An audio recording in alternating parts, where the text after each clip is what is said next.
A distressed and frightened 11-year-old child is seen walking along the side of a motorway. That child is 11-year-old Georgina Goff, and she's not alone, because in her arms she's carrying a 13-month-old baby boy. Cars whiz past the children on the motorway, but nobody stops to help or to see what's wrong and why, and the truth would cause the government to step in and issue safety guidelines for women and vulnerable people to protect themselves on motorways if they break down. This is the disturbing and troubling story of 22-year-old Marie Wilks.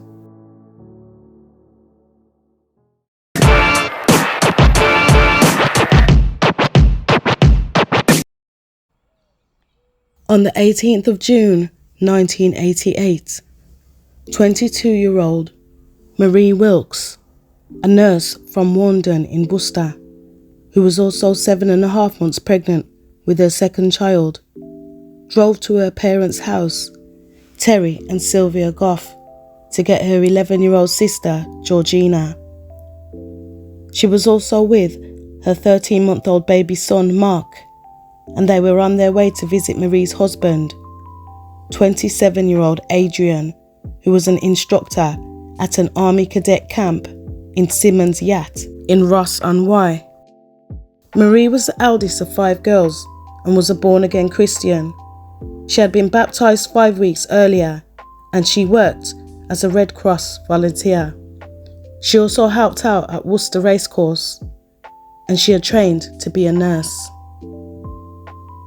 After spending an afternoon together, 22-year-old Marie, who had recently passed her driving test just 2 months earlier, got back in the car with her 11-year-old sister, Georgina Goff, and her 13-month-old son, Mark, to go back home after visiting her husband. This was Marie's first big journey out in the car. As Marie drove the hour-long journey home in her Morris Marina car, she wasn't confident enough as a new driver, so she decided to drive on the A roads in order to avoid motorways. But Marie ended up getting lost on the back roads, and as much as she had avoided it, she ended up on the M50 Motorway. Unfortunately for Marie, her run of extreme bad luck had only just begun, because a little way into the journey, whilst on the M50 motorway, the engine warning light started flashing, and then her car started smoking and broke down on the M50 between Ledbury and Tewkesbury. Realising she needed help, Marie left her 11-year-old sister and 13-month-old baby in the car to find the nearest phone box. 700 yards, or half a mile away, was emergency phone box 2076B, which Marie used to call for help. At 7:37 p.m, Marie's call was received by emergency services, which Marie asked the operator to call her dad at home so that he could pick them up. A number of witnesses also driving on the M50 that day noticed the 7.5-month pregnant Marie standing at the side of the motorway using the phone, including an off-duty police officer. Motorist Francis Stanton said that she saw Marie making a call and that a man was leaning on a light-coloured car nearby. Another witness, Phoebe Cleverly, who was also driving down the M50 that day, said that she saw a man standing very close to a pregnant woman with his arm around her. Lynn Bally of Sutton Coldfield had been a passenger in her boyfriend Simon Hughes' car. They had been returning from a wedding in Wales, and they had gone onto the M50 motorway. Lynn states that she spotted pregnant Marie on the hard shoulder, and that she saw a blonde-haired man race past in a car.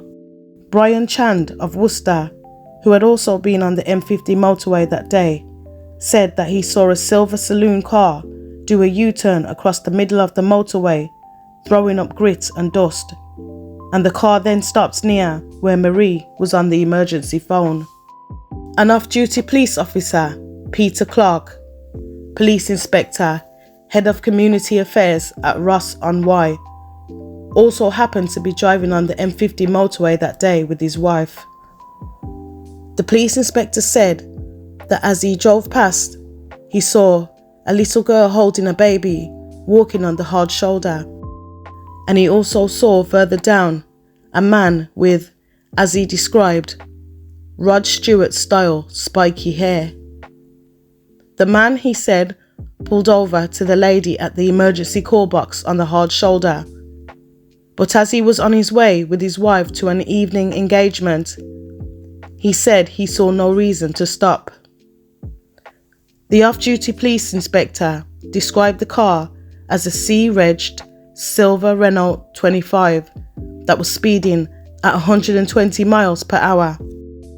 The motorway telephone that Marie had used got through to West Mercia Police in Hindlip, Worcester, where Marie spoke to motorway communications officer Peter Lunnan, who took Marie's name and address and details.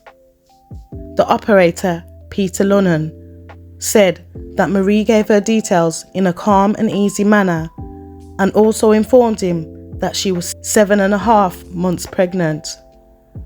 The operator asked her to hold on while he made a call to her family to ask them to pick Marie and the children up. When the operator returned to the phone, he said he heard voices but was unable to make out anything that was said.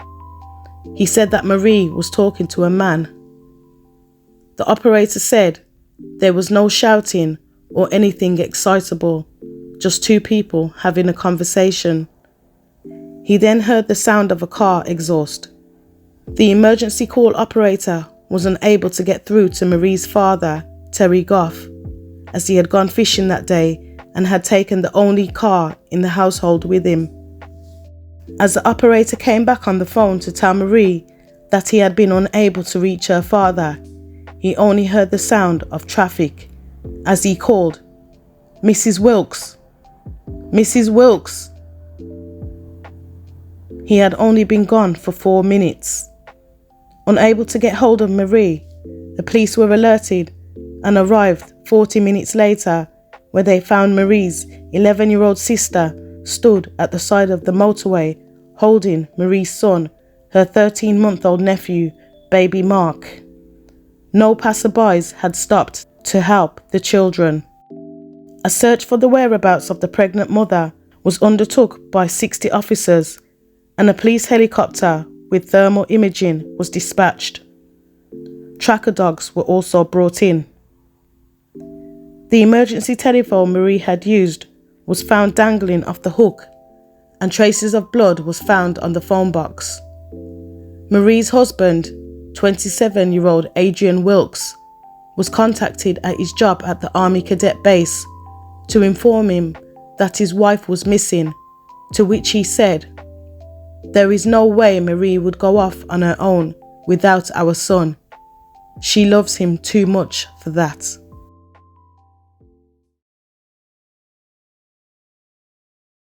The disappearance of the pregnant 22-year-old mother made national news. The publicity prompted a man by the name of Mr. William Farrell to contact police to say that he had seen a light-coloured car parked a few miles down the motorway from where Marie had last been seen. What stood out to him was the fact that the car was parked in what he described as a reverse position behind the crash barriers at the side of the road. Mr. William Farrell met up with Detective Constable Christopher Tracy of West Mercia Police at Strensham Motorway Services on Monday the 20th of June 1988, which was 2 days after Marie had gone missing from the side of the motorway, to take the officer to the point on the M50 motorway where he had seen the car parked. 12 to 15 foot down the embankment lay the body of Marie Wilks. She was 3 miles away from the emergency call box she had last been seen at, and she had been murdered.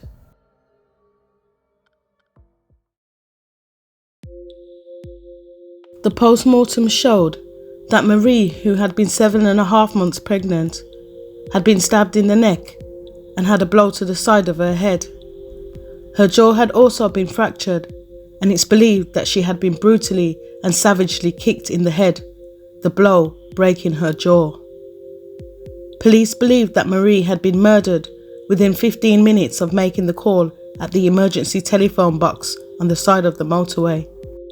Marie had been fatally stabbed in the neck, severing her carotid artery, and knowing the severity of what she was facing, Marie had used her nurse training in a desperate effort to save her own life by using her balled-up fists to press into her neck to stem the flow of blood.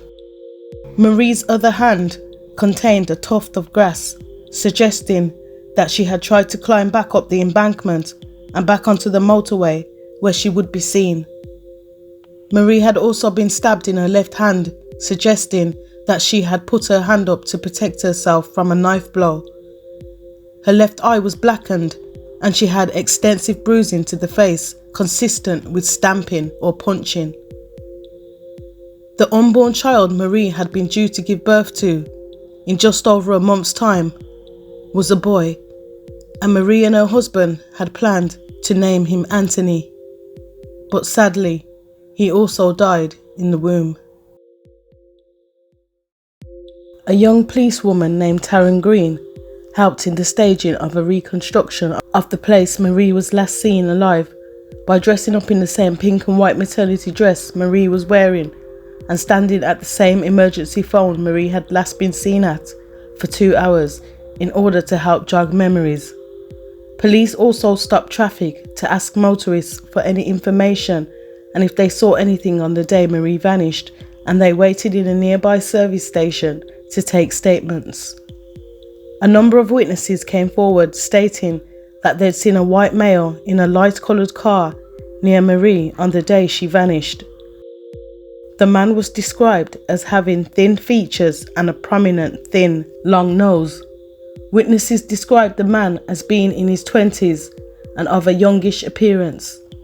The most noted feature that all the witnesses commented on was the man's hair, which was described as distinctive and cut in a modern style with a slight crew-cut look.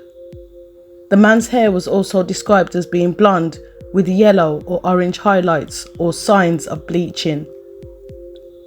The day after Marie's body was found, the off-duty police inspector that had driven past Marie on the day of her disappearance, Peter Clark, but had decided not to stop, came forward to give a statement and was the first to respond to appeals for witnesses, saying that the suspect had been driving a Renault with C7 being in the beginning of the registration plate. Simon Hughes, the man who had been driving with his girlfriend Lynn Bailey, returning from a wedding in Wales, also saw the appeals on TV for witnesses and decided to come forward and contact police to give his account of what he saw. His girlfriend also did the same. 4 days after Marie's body had been found, off-duty police officer Peter Clark, who had been the one who had driven past the scene, was sent to Wigan to be hypnotised on video by Dr. Uma Maguire, a psychiatrist, to see if he could be able to recall any more information about the suspect that he had saw standing at the phone box with Marie.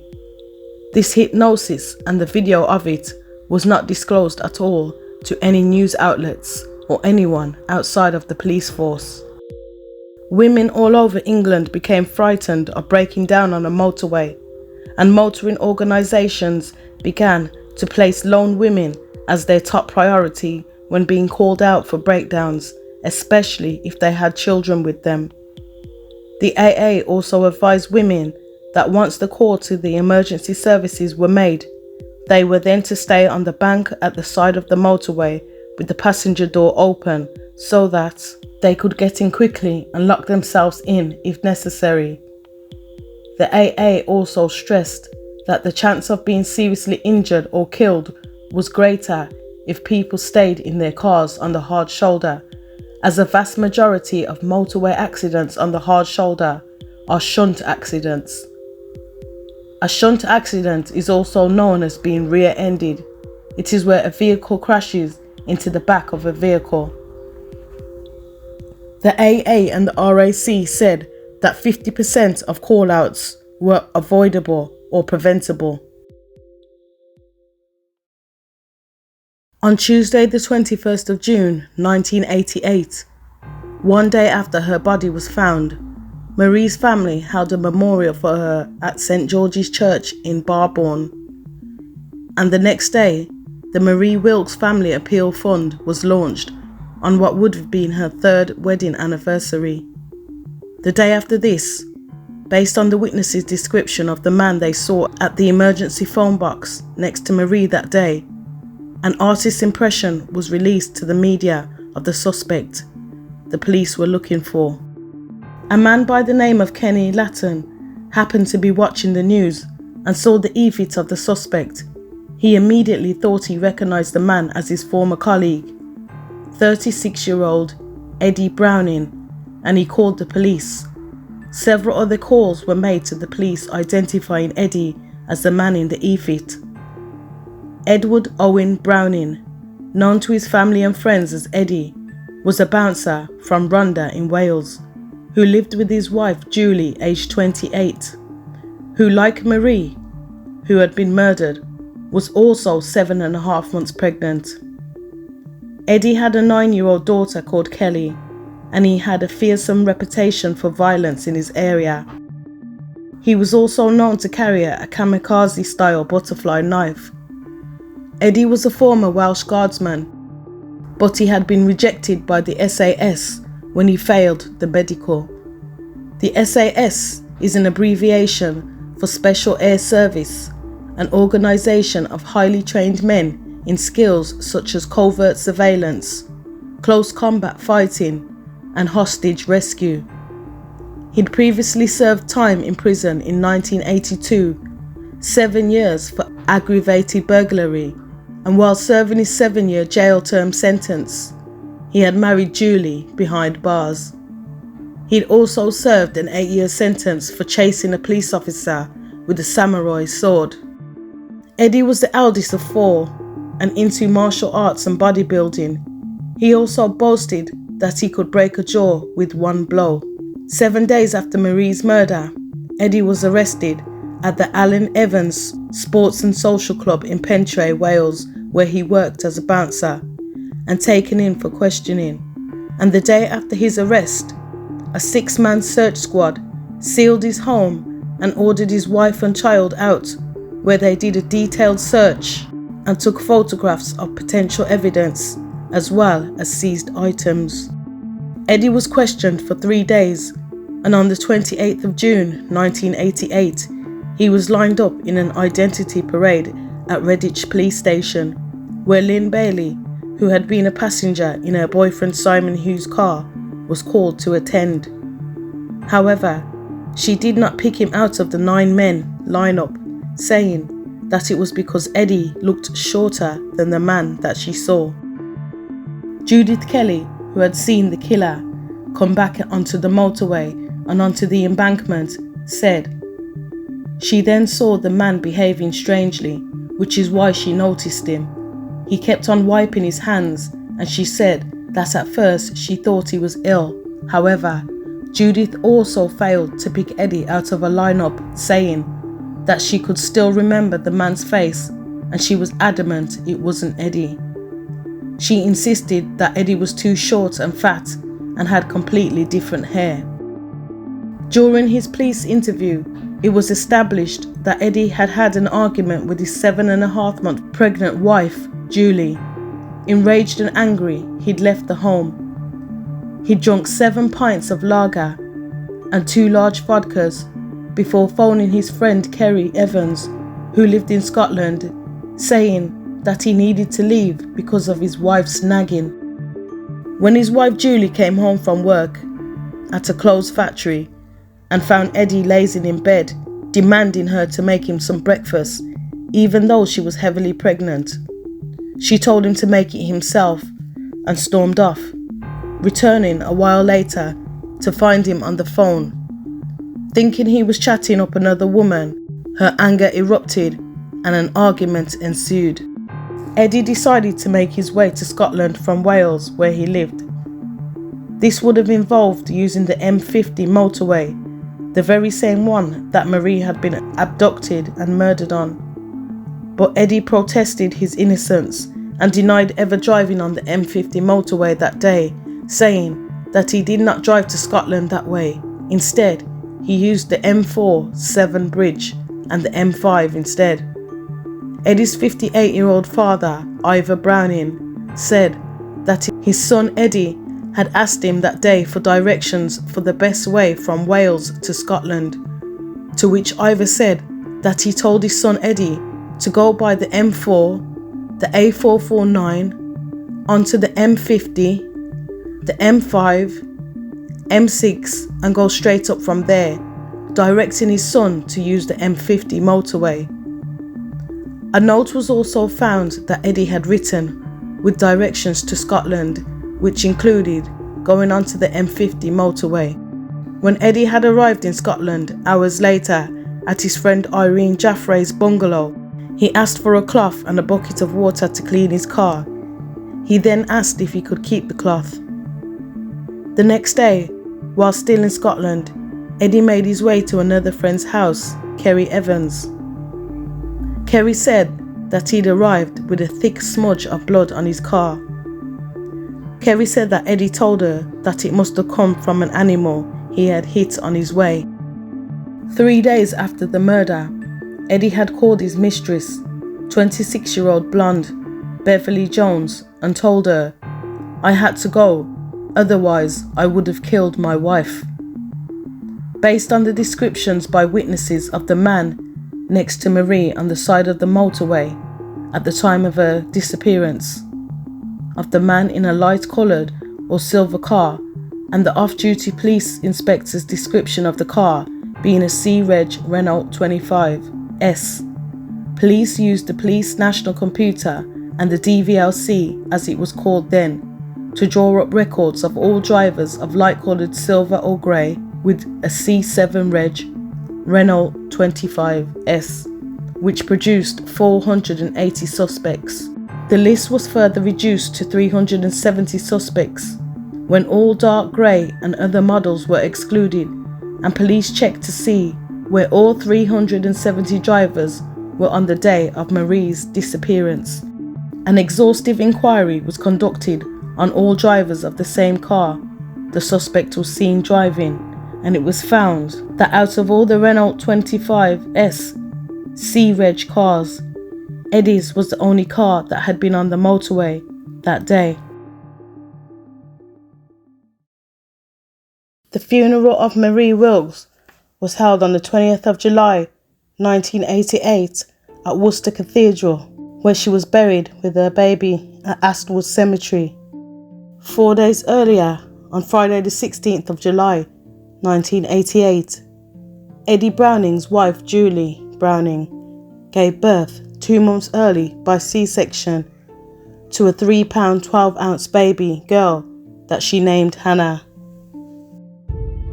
And on the 3rd of October 1989, Eddie Browning went on trial at Shrewsbury Crown Court, where the jury of 8 men and 4 women were told that on the day Marie was abducted and killed, Eddie Browning had gone to the Alan Evans Social Club where he worked after the argument with his wife Julie, where they were celebrating the 21st birthday of Eddie's stepsister. After drinking, he then got in his car to drive to Scotland. Lynn Bailey, who had been a passenger in her boyfriend Simon's car, also gave evidence, as did her boyfriend, where it was disclosed to the jury that she did not pick Eddie Browning out of the lineup of 9 men. The off-duty police officer, Peter Clark, also gave evidence on the stand, describing the silver grey C-Reg car he had seen near Marie at the emergency phone box. The court was told how 5 different eyewitnesses, including the off-duty officer, went to an identity parade of 9 men. 3 of the 5 eyewitnesses all picked the same man, which was not Eddie Browning, whilst a 4th witness picked another man, also not Eddie Browning. The inspector claimed that Eddie had changed his hairstyle for the ID parade. Eddie Browning's youngest brother, Dale Browning, a 29-year-old lifeguard at Ronda Sports Centre, told the jury how days after the murder, his brother Eddie had told him how he wanted to burn his car because he could not afford the payments on it, after which he'd claim on his insurance to buy a cheaper one, to which his brother Dale told him it was not a sensible idea and that he should just part exchange it for something cheaper. Dale Browning had also worked at Alan Evans Sports and Social Club alongside Kenny Latton, the man who had first called the police on Eddie Browning, and they all worked as bouncers.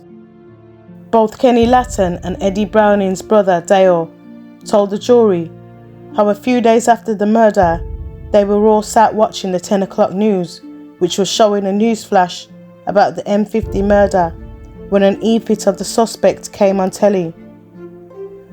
The two men separately stated to the jury how Eddie Browning came downstairs and saw what the men were watching and grew very aggressive and angry, shouting at them to go upstairs, and that's when Kenny Latton grew suspicious.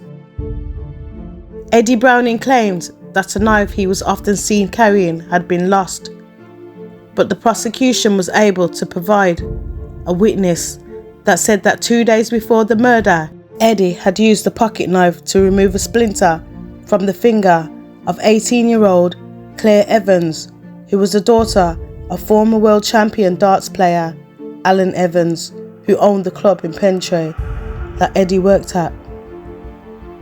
A senior chemist, Dr. William Thompson, at SP Tyres UK in Birmingham, did a detailed analysis on the tyres of Eddie's car and testified in court that a 20-foot skid mark that was found on the hard shoulder of the M50 where Marie's body was found did not come from Eddie's car.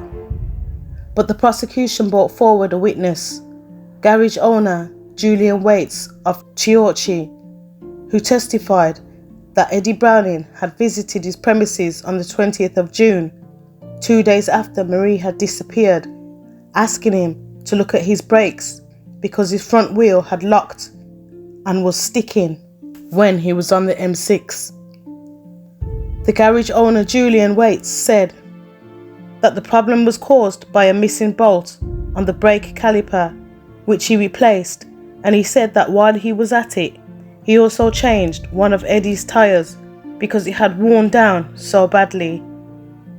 Another tyre expert, Richard Grogan, said he believed that the 20-foot skid mark on the hard shoulder was caused by Eddie's car, as in his opinion, the skid mark had been made by a car with a bold, worn-down tyre, and that the nature of the mark, the car must have had a braking defect which caused the front wheel to lock. Another witness to the stand, Police Constable David Evans of the Accident and Investigations Unit in Worcester, told the trial that he had found no tread patterns in the skid mark, so had formed the view that the 20-foot skid mark had been made by a bold, worn-down tyre with a brake defect.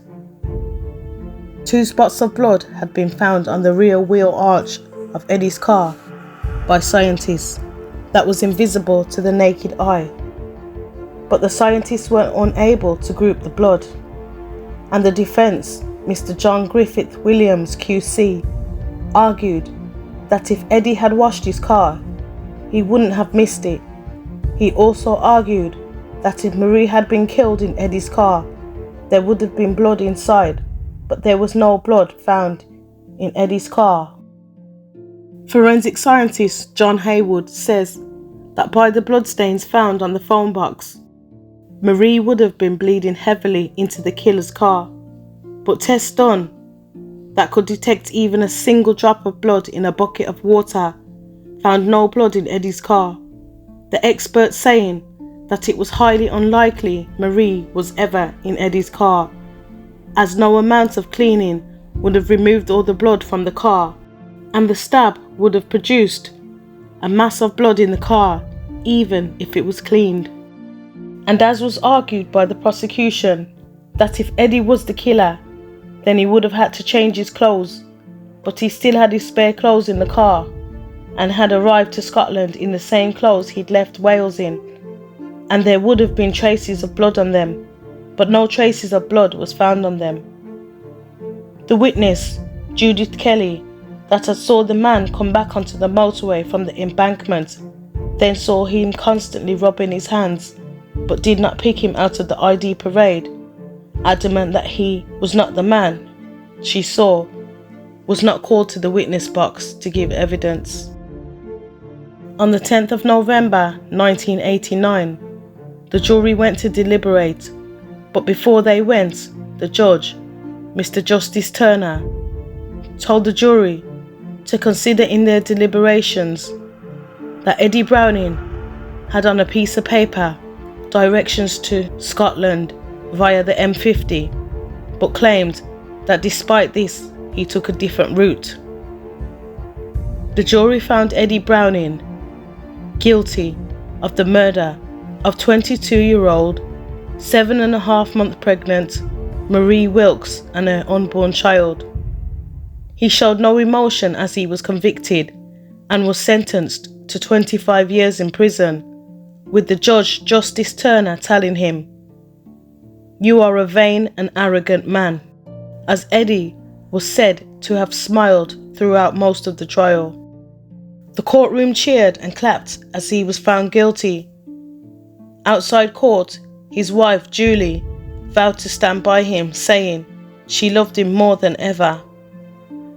After his conviction, Eddie Browning went on a 2-week hunger strike to protest that he wanted to be moved from Winson Green Prison in Birmingham to a prison in Cardiff to be closer to his family.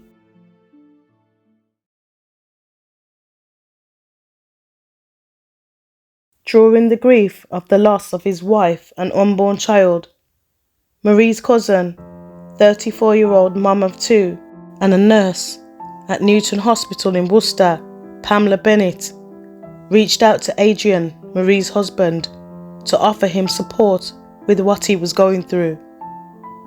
Just after the court case was over, she moved into the home Adrian and Marie had shared with their baby son Mark.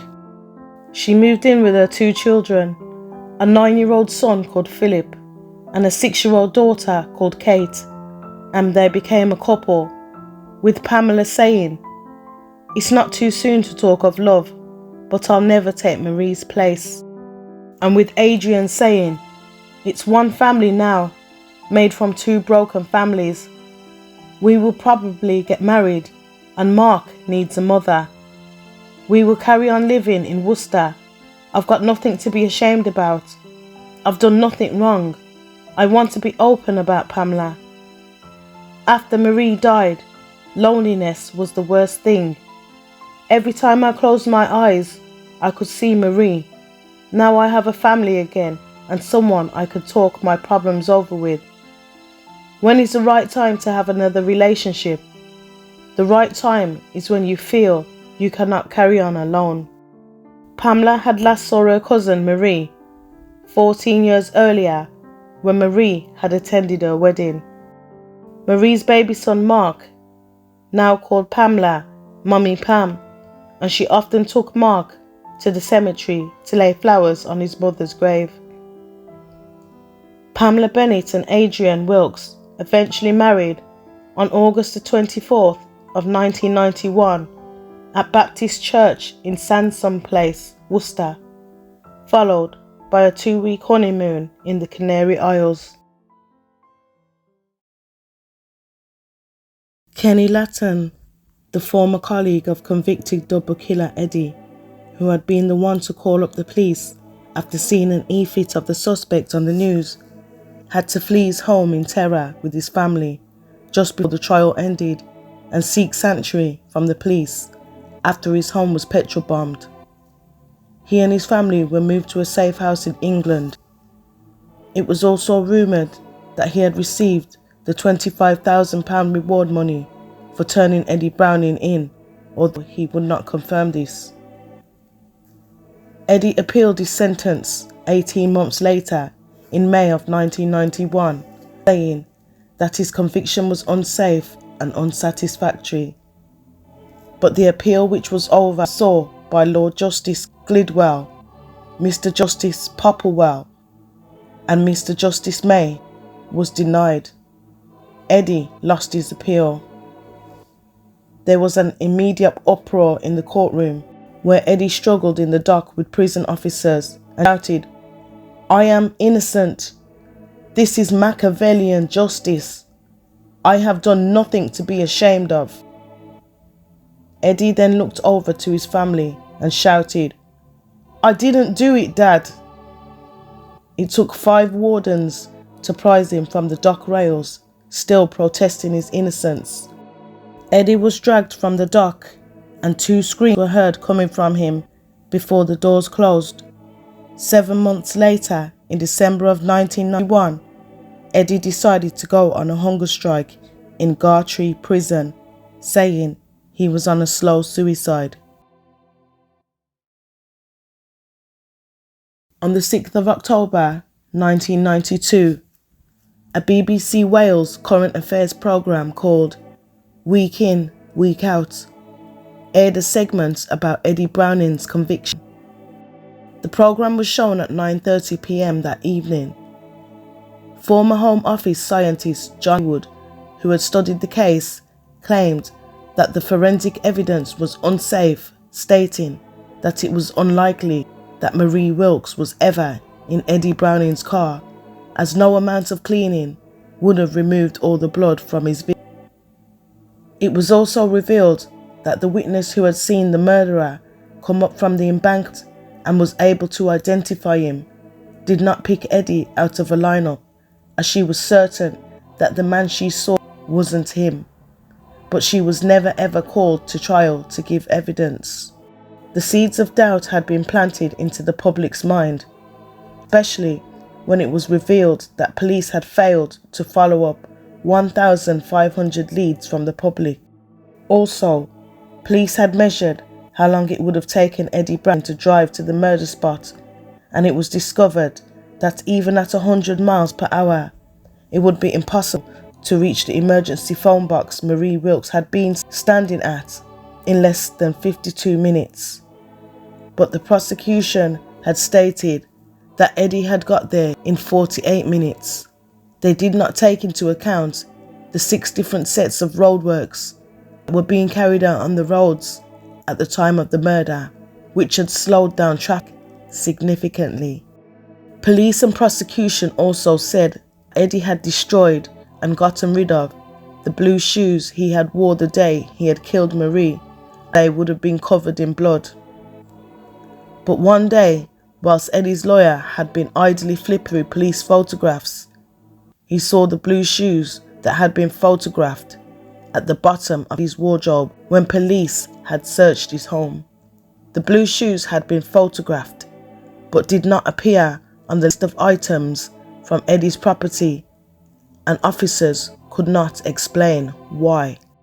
Dr. Una Maguire, who had been the psychiatrist that had hypnotized the off-duty police officer, happened to bump into a CPS or Crown Prosecution Service member at a weekend course, and they then began discussing Browning's conviction. It was discovered that the police officer's hypnotized interview had not been disclosed to the courts, and Eddie's solicitors knew nothing about it at all, nor was it ever mentioned in court.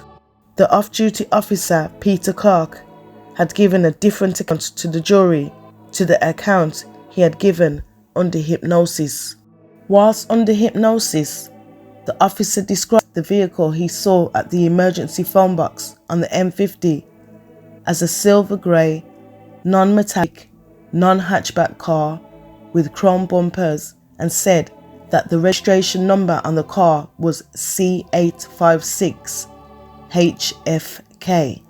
But Eddie's car did have a hatchback, and the bumper was plastic and not chrome, and the registration on Eddie's car was C754 VAD, a totally different one to the one the off-duty officer had given under hypnosis.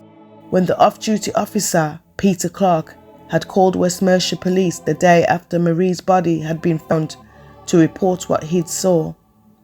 He did not mention anything about seeing a car registration number until after he had seen Eddie's car days later at a police garage. Only then had he remembered details about the car. Officers said that there was no identification on the back of Eddie's car to identify a make of car, but Eddie's car had a clear and visible Renault 25 sign on the back. It was determined that Peter, the off-duty officer, had prevented the defense from challenging his recollections on the stand by the tape of him being under hypnosis not being disclosed at trial, and West Mercia Police announced a new inquiry into the M50 murder. The Police Complaints Authority were also carrying out investigations, and Home Office Secretary Kenneth Clark sanctioned a second appeal hearing for Eddie Browning.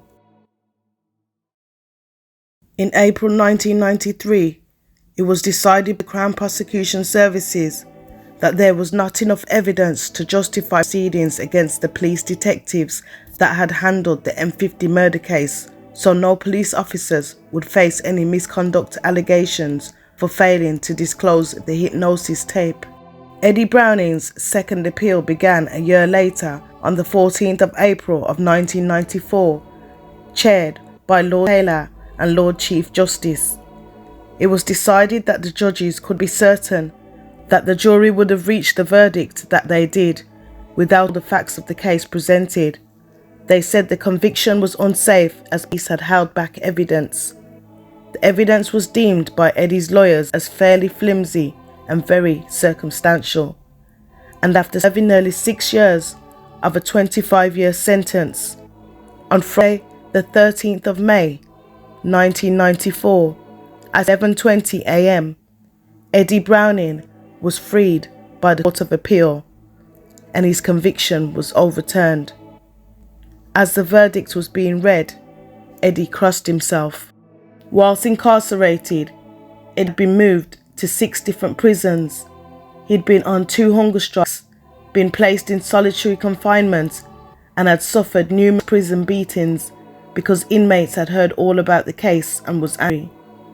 In one case, he had been jumped by 6 men who had slashed him up with a razor blade on his legs and across his back. Upon his release, Eddie Browning said, "I feel very bitter towards West Mercia Police. I'll never forgive and never forget what they done to me. My year in prison has been hell. I've been attacked and slashed by inmates, all for something I did not do.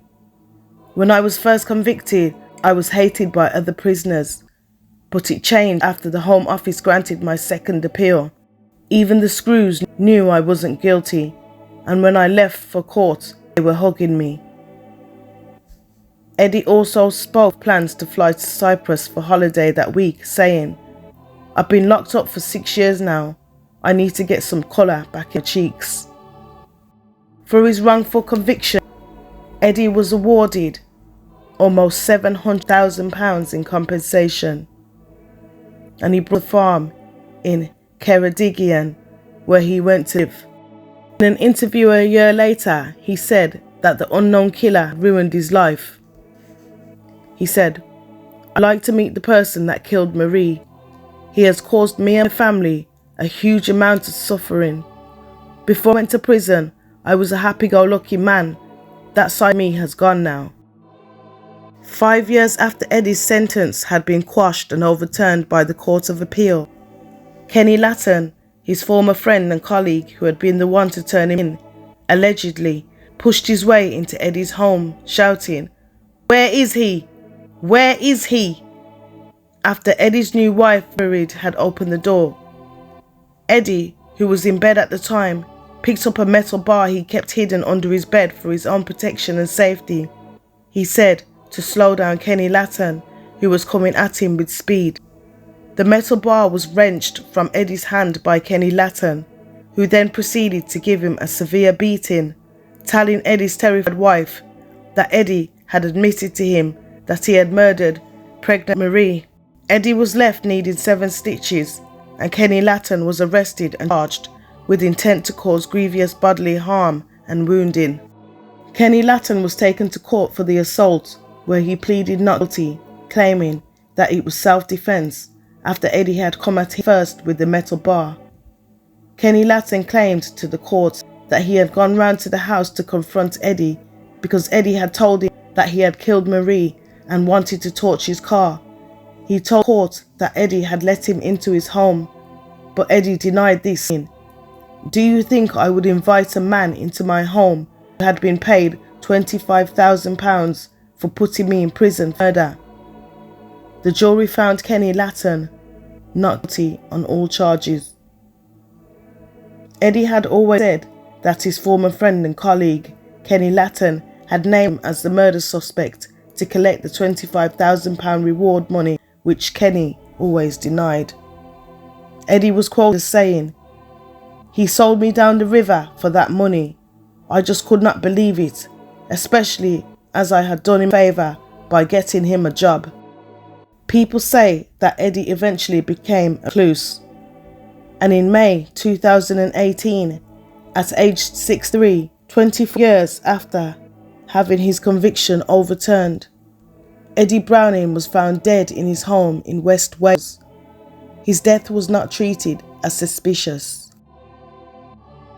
Till this day, 35 years after the brutal murder of Marie Wilks and her unborn child, no one has ever been charged for her murder, and the case remains unsolved. So let me hear your opinions below on this case. Was Eddie Browning an innocent man who had lost almost 6 years of his life incarcerated for a crime that he did not commit? Or was he a cold-blooded murderer who got away with murder?